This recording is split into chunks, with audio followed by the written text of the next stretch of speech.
G'day. You are live on Lunch Money. I'm Nick Samios. I'm your Lunch Money host, and Lunch Money is the online and social media home for workout special situations and capital raising professionals. I have to read that these days because we used to do these weekly and we do them monthly now, and sometimes I forget my own spiel. Look, we have got a very upbeat and positive Lunch Money today. We are talking about growth, diversification, growing your business, etc. And we're talking, I guess, we're keeping commercial finance brokers in mind, but we're talking really across professional services. So I've got a couple of very special guests today. I have Daniella Mancuso,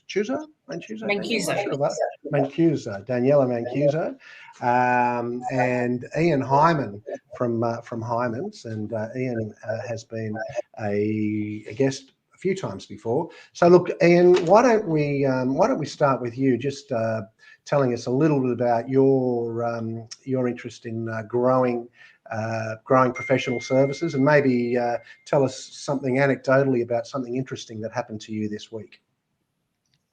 Look, I think professional services is it's a fascinating area because for most professions, we've got a limited gene pool in terms of employees. So our biggest challenge is obviously acquiring the correct staff and keeping them happy and training them.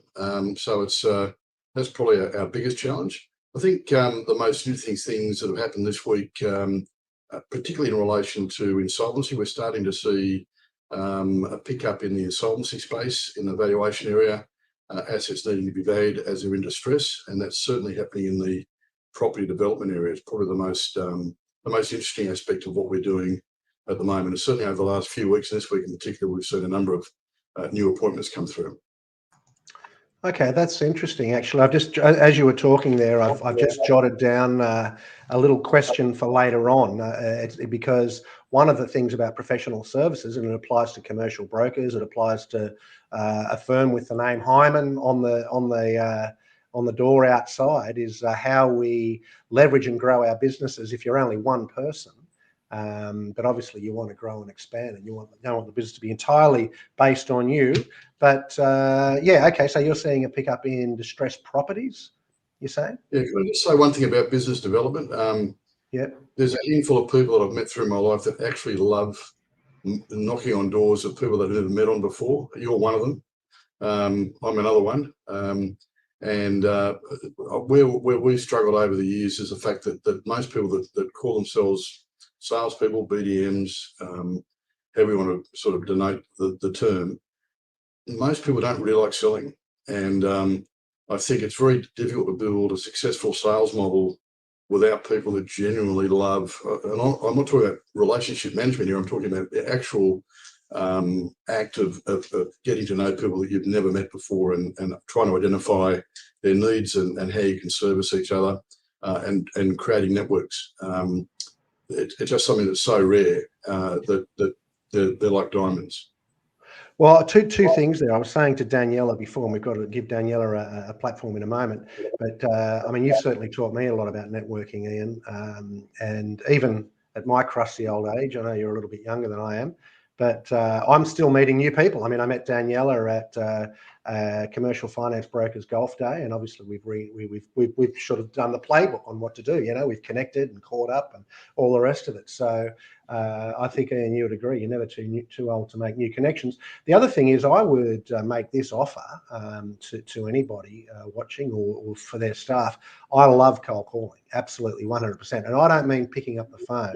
I mean walking down the street at Alexandria or you know, out in Macarthur, anywhere you've got, and I've trained many a sales rep, walking down the street, knocking on the doors and just asking for the boss. And I tell you what, that's the one way you'd learn very quickly. But anyway, we are getting distracted. Let's go to Daniella. So Daniella, tell us a little bit about what you do, and maybe something interesting that happened to you this week.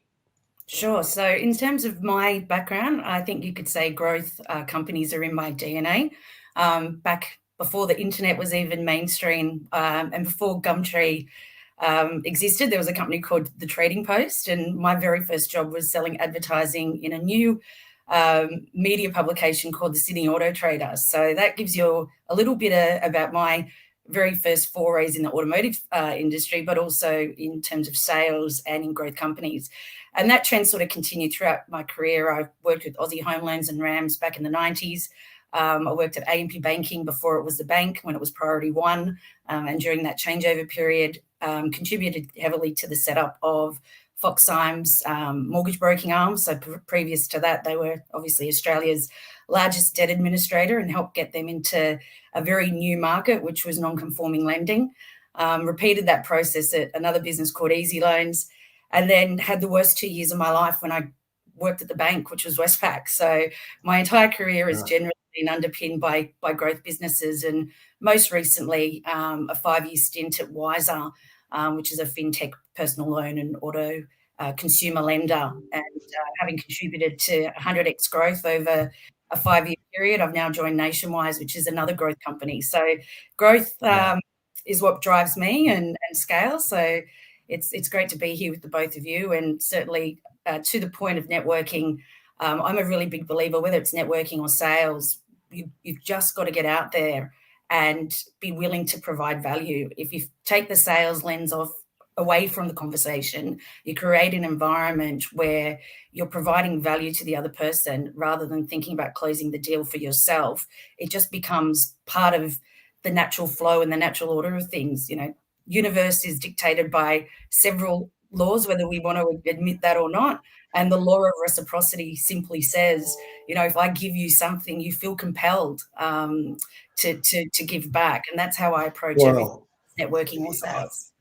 We won't talk about it now, but I'm pretty sure that we could talk a lot about the reciprocity, but also abundance, you know, having 100%. Coming from a standpoint of abundance. And you and I know, but, you know, I think you know what I'm talking about. Listen, that is a fascinating background. I mean, Fox Hymans, I know that Justin Fox is an avid viewer of our live stream here. You know, I did see. I did see in your voluminous LinkedIn profile, that you've got a very interesting background in lending. So you know, when you're talking to finance brokers, I mean, you've done it all before. You've seen it, particularly you've grown businesses, so you do know what you're talking about. So let's. I've got some questions here that I've got. So let's start off with, how have you seen the professional services industry change and evolve over the years? I mean, this is a question that's ideal for you, given all that track record. And what are some of the biggest challenges so how has it changed over the years, and what are the biggest challenges that we're facing today? Yeah, we could probably spend a good few hours on that exact question. I mean, ultimately, we've had a big change in terms of regulation and the requirements required to fit the role. Obviously, as well, we've had big changes in terms of technology and the impact that technology has had in helping businesses grow and scale and optimize their operations. But also we've had changes in terms of the people and generationally, you know, the workforce has evolved. Most of the workforce now comprises of millennials. So as leaders, we need to make sure that we are aiming all of our strategies at being able to adapt to marketing to millennials from a consumer standpoint, but also serving them as our people in our organizations. That is a fascinating challenge, I have to say. And from your point of view, I mean, you obviously you've never been a finance broker, but you've dealt with finance brokers, you know, for I'm sure every day for a long time. I know, Ian, I've certainly challenged one or two of your valuations in the past, that's for sure. Well, Daniella said that to me before we went live, and I said, I don't think that makes a Robinson Crusoe. That's for sure. But I mean, how have you seen, I mean, from your point of view, how have you seen commercial finance broking change is my first question to you, and then we'll maybe get on to I mean, just turnaround times and expectations on turnaround times now on deals. People used to talk about weeks, now it's days. Sometimes it's 24 hours. And I think we've had to adjust, whether through video inspections of assets, to desktop, you know, things that would never have been accepted 5 years ago, to be honest, and now being accepted partly because of change in regulatory practices, but also because the technology now has improved so much that it's just made us so much more efficient.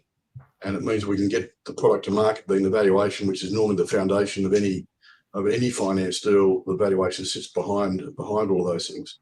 So, you know, we're often turning around vals in, you know, 1, 2, 3, 4 days. As I say, in the past, that might have been, you know, 2 weeks, 3 weeks, depending on having to go to various sites. And whereas now we get somebody with a phone that goes around the asset and takes video of it and sends us screenshots of things we want to see, and we've spat the valuation out the following day. Ian, just a question quickly on that, if you don't mind, Nick. What do you think the likelihood of moving into drone valuations in the future might be? Wow. Look, for plant equipment, it simply won't. I don't think it'll fly. And part of that is because of the identification components you need for that. In terms of property, residential, possibly, but the satellite navigation, the satellite stuff now is so good that you really don't need a drone other than you know, that the house is there basically, and it was photographed a week ago via Google. So, but you don't get the benefit of the inside view of a property, for example. So, look, drones are good for if we're doing a solar farm or some type of wind farm sort of arrangement where we didn't need to get down and literally physically see plates and tick off serial numbers and so on. Yeah, certainly drones could be used, but we're not seeing a lot of it in what we're doing at the moment. But there's certainly opportunity there. I know in the asset finance space, or the asset space in America, they've already started that. So I thought it was an interesting thing to see how quickly it'll be adopted here, and you're already using it. So very interesting. I'll tell you what, Daniella, we've actually valued quite a few drones. There you go. Ironically. I was going to say that, Daniella, that was such a good question. I think we should change roles here. But that was very good. Listen, Ian, I guess in your practice, because we're not just talking about commercial finance brokers here, we're talking about professional services as well. I mean, in your practice, you know, how do you go about looking for growth opportunities and diversification? I mean, I know that, you know, I think you've made some acquisitions along the way. I mean, how do you make the decisions to grow your business in that direction? Look, we've just made an acquisition effective this week, which should hopefully become effective from 1 July. So, look, there are two reasons these days, in my view, to do acquisitions. The customer revenue is obviously always important, but I think more important than ever now is the quality of the people that you're acquiring as part of the acquisition. And certainly, you know, we've just acquired a practice down in the Victorian market in the property area. We've been trying to recruit down there for the last probably 2 to 3 years, and it's been very challenging. So we'll be hopefully taking on sort of 5, you know, property valuers as part of that sort of merger. And I'm really excited about that. They've got a couple of panels as well that we're not on, funder panels, and as a result, we expect you know, that they'll stick hopefully with us, and we'll be able to get some growth from that, but also the growth from actually being able to turn around, you know, our property valuations in Victoria on a much more timely basis, and have a much broader range of expertise in our Melbourne office. Now that is interesting. So you one of the motivations for buying a business is to get the personnel and the customer base, basically. I mean, yeah, so effectively amongst the 5 values we're taking on, if I had to go and recruit them, if I could find them, we're probably talking about $130,000 to $140,000 in recruitment fees. Right. So, and the access to the panel, I think, you know, that's what we would look at as well. You're needing access to funder panels. We may need access to lenders. So that's an important point to consider as well when looking at the acquisition. Danielle, have you had much experience with brokerages, you know, selling, like finance brokers selling their businesses?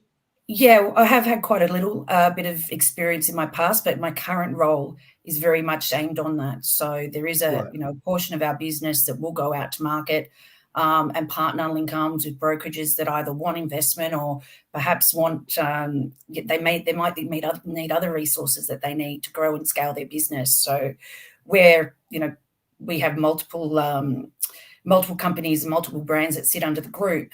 One particular part of that is aimed at long-term acquisitions. Okay, so one of the interesting challenges that I mean, I've seen brokers sell their firms. I've seen, you know, the cog model, for example, where they come along and buy the whole firm. I've also had, I've got a friend who sold one, and as the person that bought it's become a friend as well, where they bought just his practice within a firm, so bought his client list and all the rest of it. I mean, because one of the problems, I mean, you're the broker, it's a perennial problem for brokers, obviously, is valuing their businesses. Now, I guess in the mortgage space, it's one thing because you've got trailers, but you don't have the trailers in the, say, commercial leasing, for example. You're just making your income from deal to deal. So how do you, let's say you've got someone who is, you know, eyeing retirement, and they want to sell their commercial leasing, you know, commercial equipment finance business. How do you prep them for that sale? And then how do you overcome the obstacle of, you know, the clients are familiar with them. So how do you sort of take them out of the picture so the client's dealing with the business and the business has value? Is that something that you've... That's a really good question. And it really is dependent on the individual business, because every director has their own, you know, their own goals and aspirations and in different periods of their career. So it's something that we would do on a consultative basis. There is a bit of maths behind it. I won't give away all the secret sauce. But yes, certainly if there's a business that's looking at exit strategies, by all means, hit me offline and we can go through that in a little bit more detail. And I guess the flip side of that as well is people who are looking to grow by buying. Yeah. So what are the, I mean, so what are the motivations for brokers buying other brokerages? I mean, what do you find the key motivations are? Well, from our perspective, it's not so much brokers buying other brokerages, it's the group. It's our group investing in other brokerages. Right. But the motivations are very, very similar to what Ian's mentioned. It's about the quality and caliber of the people. Certainly the income that's generated. So from an asset finance space perspective, the NAF, the monthly NAF that's already there and predicted and the growth predictions based off that, but also those those direct to lender relationships and perhaps other IP that they might have within that business. So, you know, there's been examples where there could be IP generated from a process or a regulatory perspective that rather than having to reinvent the wheel, it makes a lot more sense for a business like ours to acquire that and still have a career path available for that founder. So there are some that are looking at it purely as a retirement exit strategy, but there are others as well that are looking at it from a perspective of being able to grow their career and grow their footprint, but doing that and linking arms rather than competing, collaborating with us. So that's how we essentially look at it. Right. And let's say you're looking at buying a brokerage, and Ian's there, right? And he doesn't have ownership in the brokerage, but he is a big rainmaker. He's accounting for 40% of the and unlike Ian in real life, this particular Ian is a cantankerous, sort of difficult to manage, and so 40% of the income, or a significant chunk of the income, is coming from rainmaker Ian, but he's not an owner. So I mean, how do you make sure that when you're buying that brokerage that you're still getting Ian along as part of the deal? That's a really great question. And certainly it would form part of, if you do a traditional SWOT analysis, it's a pretty big threat that could impact that business. So there's a few ways in which you could skin that, whether it's approach Ian directly and see what opportunities that we can partner up with and get some sort of commitment or contract in place to secure his services.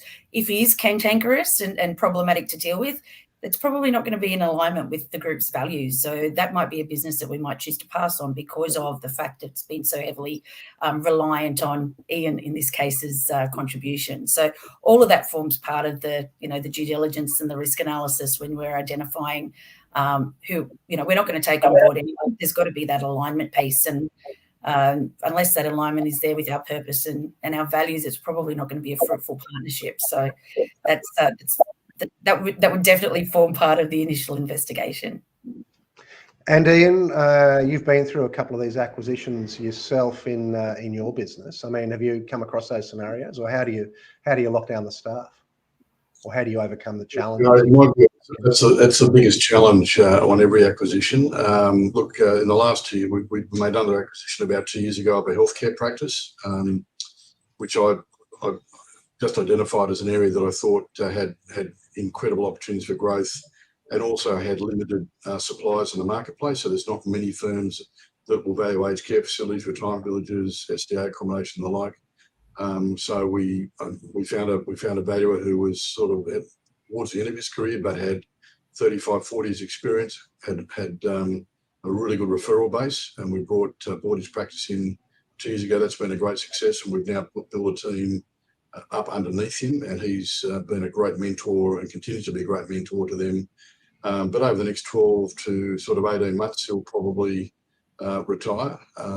We'll try and keep him going as long as we can, as long as he wants to have an involvement. But it's been a wonderful acquisition, and profit positive, literally from day one. But they're not always that way. And I've bought a whole range of businesses over the years, not just in the valuation space.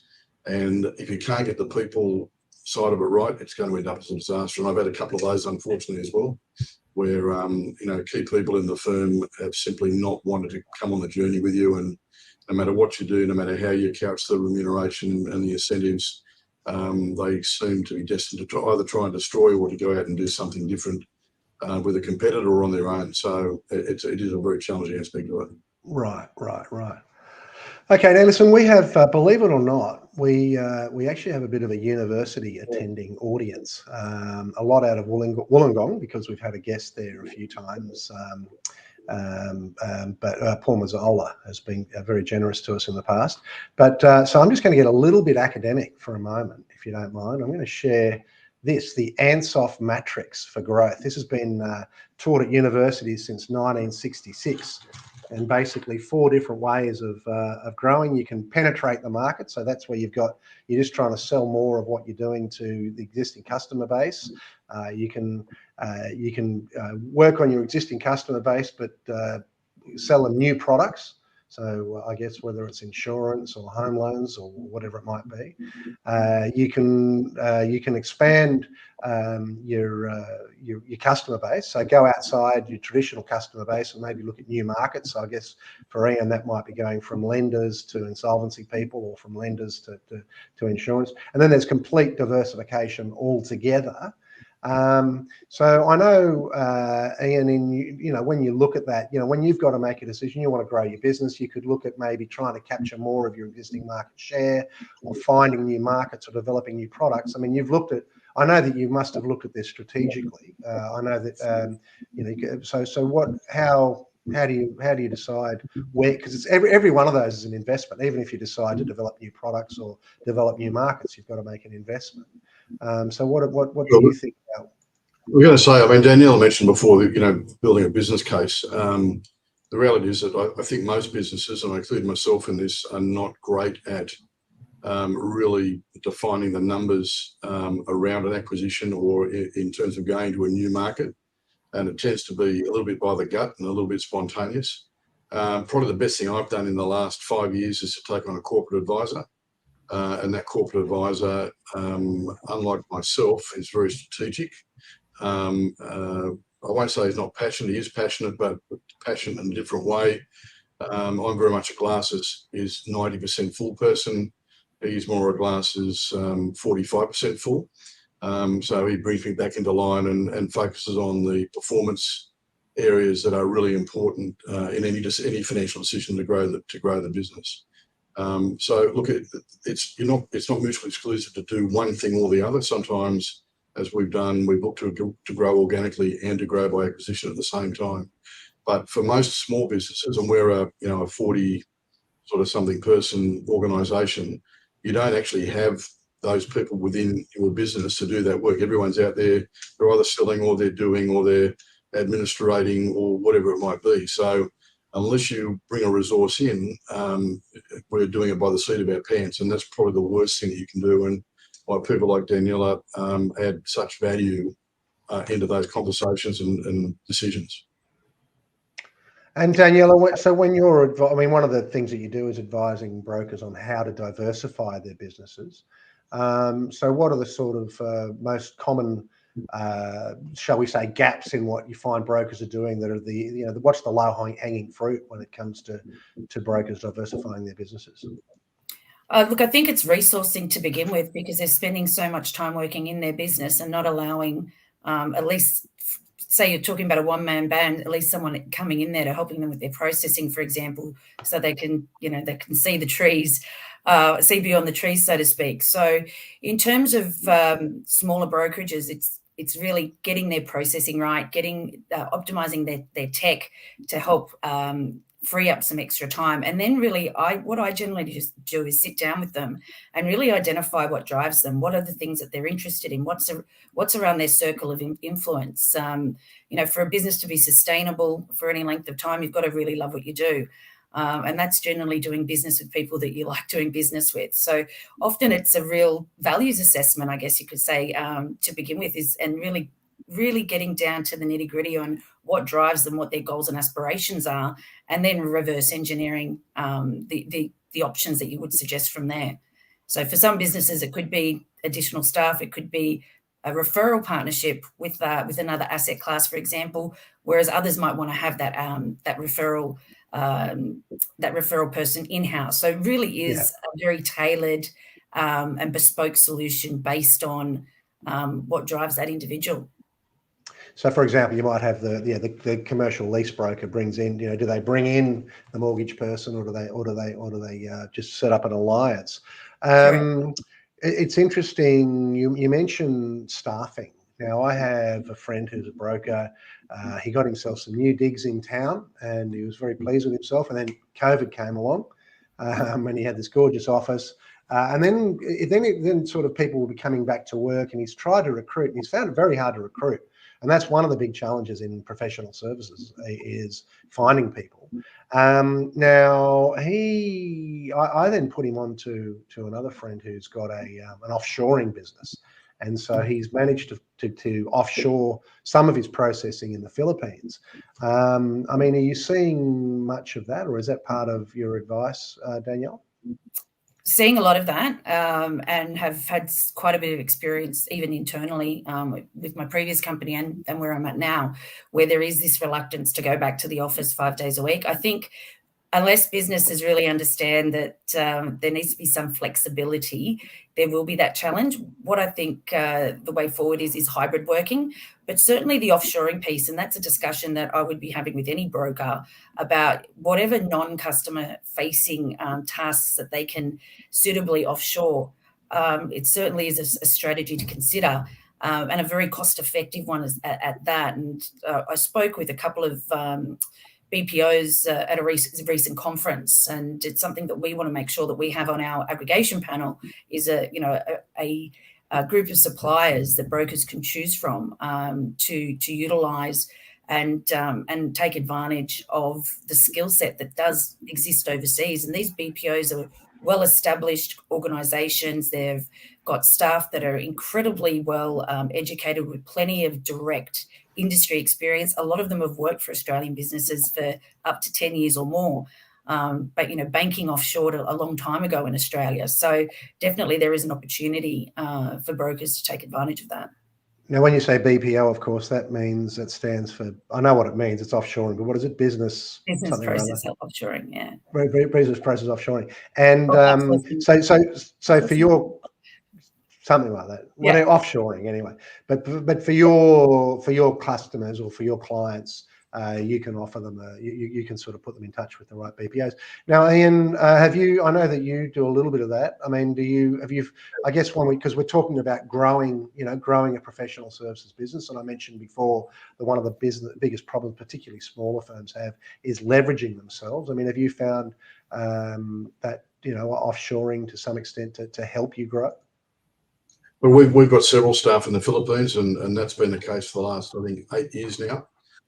My wonderful PA, Ria, has been with me for 5 years, and she's probably the best PA that I've ever had. She's amazing. We do telemarketing out of the Philippines. We do report processing.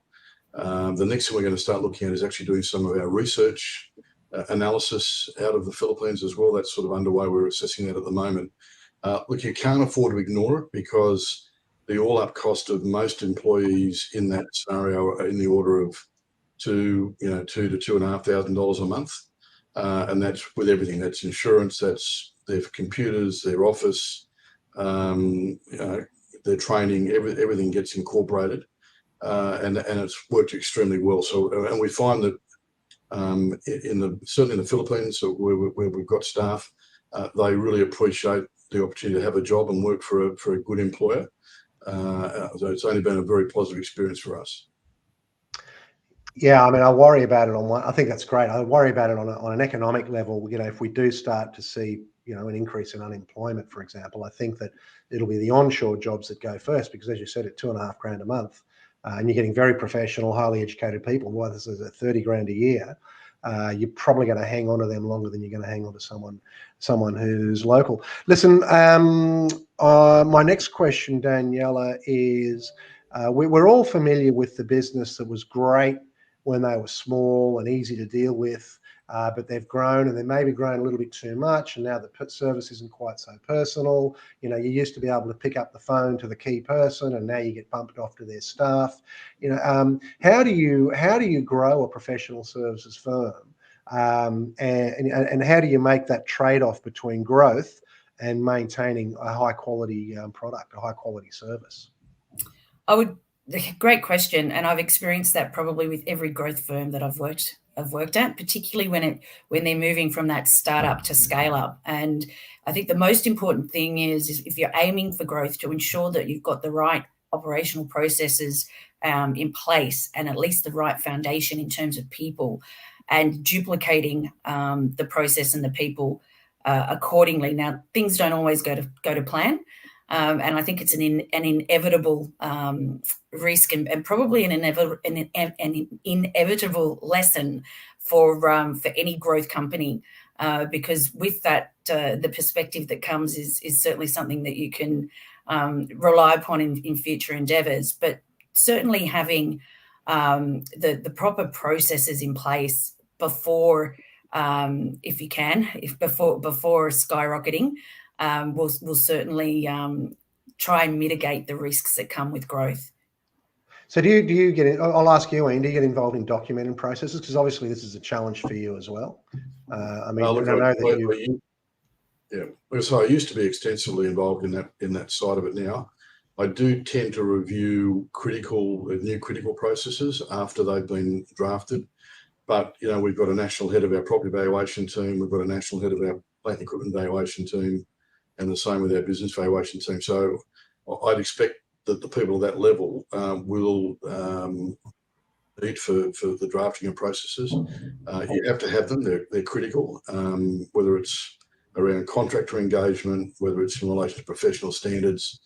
Your team need to know where the business sits and what our policies are. And it's not just good enough to have them. You've then got to make sure that they're inculcated into the culture of the team as well. So look, I'll leave it to the divisional heads in the main, but they'll often involve me in the final section of or part of the approval process, just to say, look, this is where we're at. We've done our consultation internally and externally. I can just have a look and make sure you're happy with it, and most of the time I am. I guess it's one of those.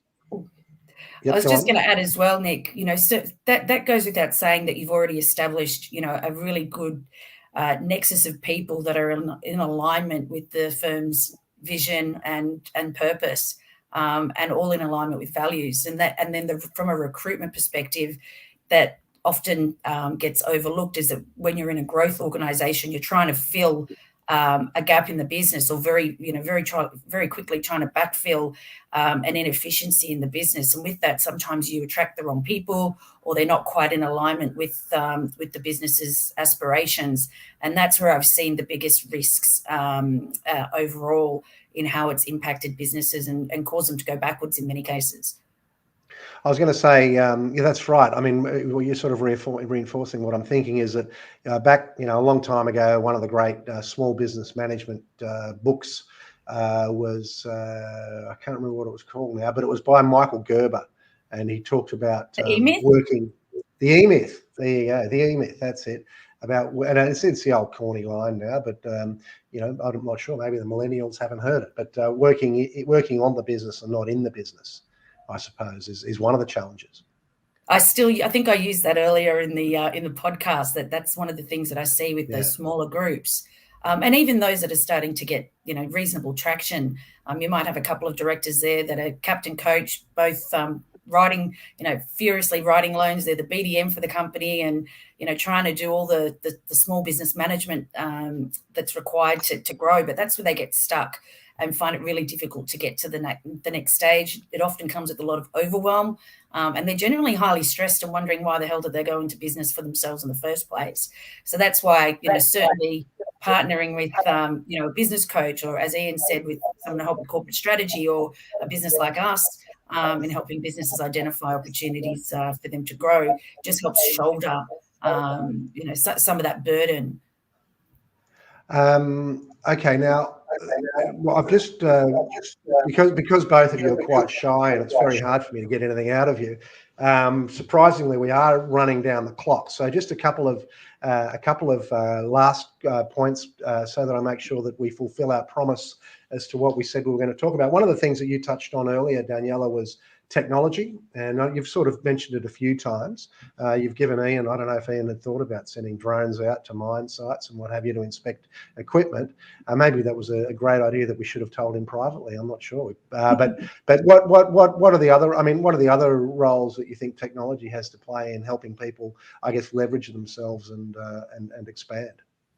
Look, certainly if you're an asset finance or a mortgage broker or a commercial broker, really ensuring that the business that you partnership to help manage all your processes internally, from lead generation straight through to fulfillment, settlement, and post-settlement marketing and engagement.